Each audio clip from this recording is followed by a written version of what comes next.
வணக்கம் மக்களே, இன்னைக்கு நாம் சேலமோட ஸ்பெஷல் டிஷ்ஷான தட்டுவடை செட்டு தான் பார்க்க போகிறோம். இது பார்ட் 1 வீடியோ. இதில் நாம் 2 விதமான சட்னி எப்படி செய்கிறதுன்னு பார்க்கலாம்.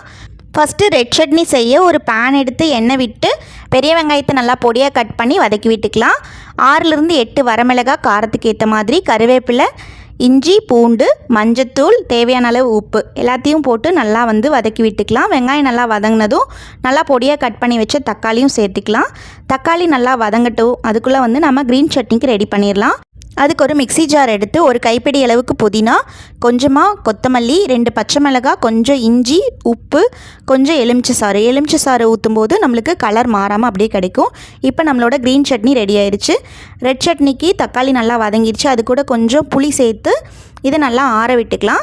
இப்போ நம்ம வதக்கி வச்சது ஆறின உடனே அதை மிக்ஸி ஜாரில் மாற்றி நாம் சட்னி நல்லா பிளெண்ட் பண்ணி எடுத்துக்கலாம். இப்போ நம்மளோட 2 விதமான சட்னியும் சூப்பராக ரெடி ஆயிடுச்சு. மிஸ் பண்ணாமல் பார்ட் 2 பாருங்கள். அதில் தான் சேலம் ஸ்பெஷல் தட்டுவடையோட சீக்ரெட் ரெசிபி இருக்குது. பாய் பாய்.